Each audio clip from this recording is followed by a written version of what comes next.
छत्रपती शिवाजी महाराजांच्या 395व्या जयंतीनिमित्त किल्ले शिवनेरीवर हिंदवी स्वराज्य महोत्सव। मुख्यमंत्र्यांसह दोन्ही उपमुख्यमंत्री उपस्थित। शोभायात्रेला ढोल ताशा आणि शिवकालीन क्रीडा प्रात्यक्षिकांचं सादरीकरण। ऐतिहासिक आग्रा किल्ल्यामध्ये यंदाची शिवजयंती धूमधडाक्यात। विके कौशलची प्रमुख उपस्थिती। मुख्यमंत्री उपमुख्यमंत्री देखील उपस्थित राहणार। कॅबिनेटचा अजेंडा लीक करू नका अशा सूचना कार्यालयांना द्या, अन्यथा कारवाई करणार। फडणवीसांचा मंत्र्यांना इशारा।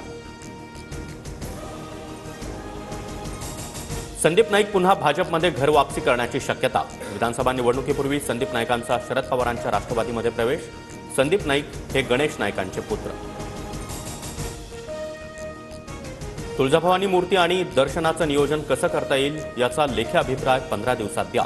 जिल्हाधिकारी सचिन ओंबासे यांची पुजारी महंतांना सूचना। मुख्य गाभाऱ्यातील स्ट्रक्चरल ऑडिटचा अहवाल शुक्रवारपर्यंत येणार। ब्रेस्ट कॅन्सरसाठी लवकरच नवीन लस चाचणी अंतिम टप्प्यात। केंद्रीय राज्यमंत्री प्रतापराव जाधव यांची माहिती।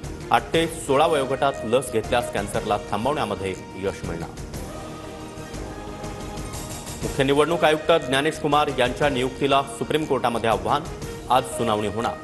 निवड प्रक्रियेला आव्हान दिलं असताना नियुक्ती मध्यरात्री का केली? काँग्रेसचा मोदी सरकारच्या निर्णयावर आक्षेप। पुण्यात महापालिकेचे पाणी देखील पिण्यास अयोग्य। सिंहगड रस्ता भागामध्ये तपासणी।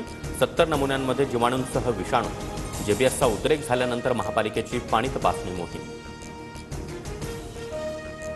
गेटवे ऑफ इंडिया ते मांडवापर्यंत लवकरच फायर बोटी। राज्य सरकारकडून लाकडी बोटी मोडीत काढत फायबर बोटी घेण्याचे निर्देश। मागील वर्षी झालेल्या अपघाताच्या पार्श्वभूमीवर महत्त्वाचा निर्णय। दिल्लीचा मुख्यमंत्री कोण हे आज ठरणार। संध्याकाळी 7 वाजता दिल्लीमध्ये भाजपची विधिमंडळ बैठक।